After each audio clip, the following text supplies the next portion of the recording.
Greetings from the CAS program. My name is Grace Yu, an Associate Program Coordinator with ETS.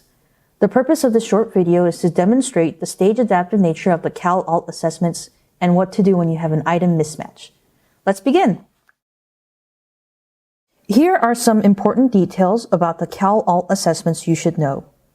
The tests are stage-adaptive, which means that different students will see different sets of items depending on how many they get wrong or right in the first set.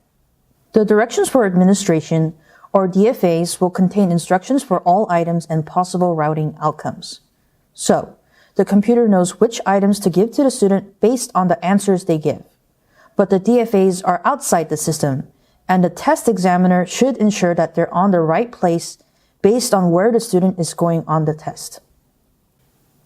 Once the system routes the student to a different stage, the test examiner must turn to the appropriate section on the DFA. Students will see 2 or 3 segments. There are visual elements of the DFA that will aid tracking. Every page of the DFA will have a header that indicates the version and grade number of the document. The scripts are presented in table formats with 4 columns. Look at the table header and tab to make sure you're on the appropriate content area and stage of the test. The first column indicates the stage of the test. The second column indicates the item number in the stage. The third column contains the administration scripts to be read to the student. The fourth column contains the alt text, which should only be read to students with visual impairments to describe images. Prior to taking the test, make sure you have the correct version-specific and grade-specific directions for administration in hand, either electronically or on a printed paper copy. One way to do this is to have a DFA on a test examiner device. I've gone through this DFA and marked the sections of the DFA with sticky notes to make it easier for me to get to the right content area and stage section when the system routes to a different stage. And now we'll start the demo.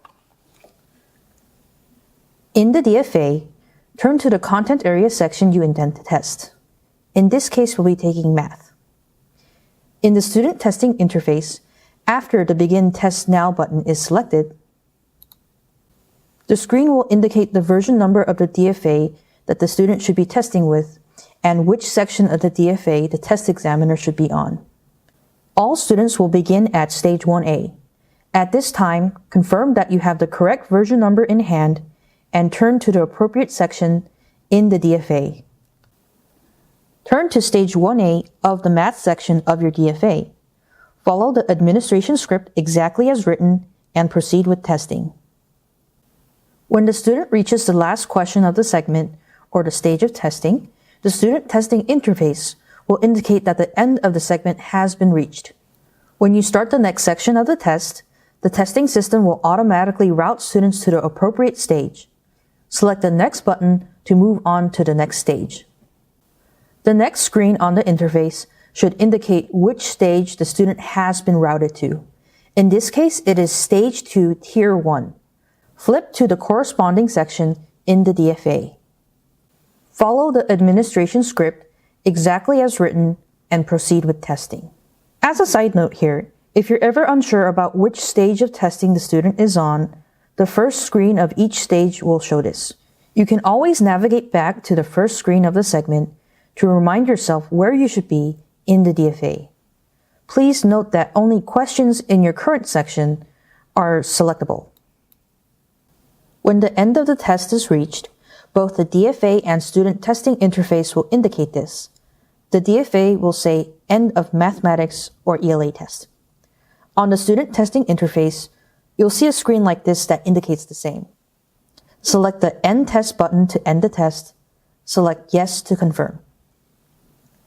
You'll see the screen that indicates that you have reached the end of the test. Select Submit Test and Yes to confirm. And finally, select the Log Out button to log out. If you ever find that the item number on the screen mismatches with the item number that you're looking at in your DFA, it may be a good idea to ask the following questions to get you back on track. Do I have the correct version number and grade number DFA assigned to my LEA? Am I in the ELA or Math section of the DFA? Am I in the correct stage of the DFA as is indicated on the screen?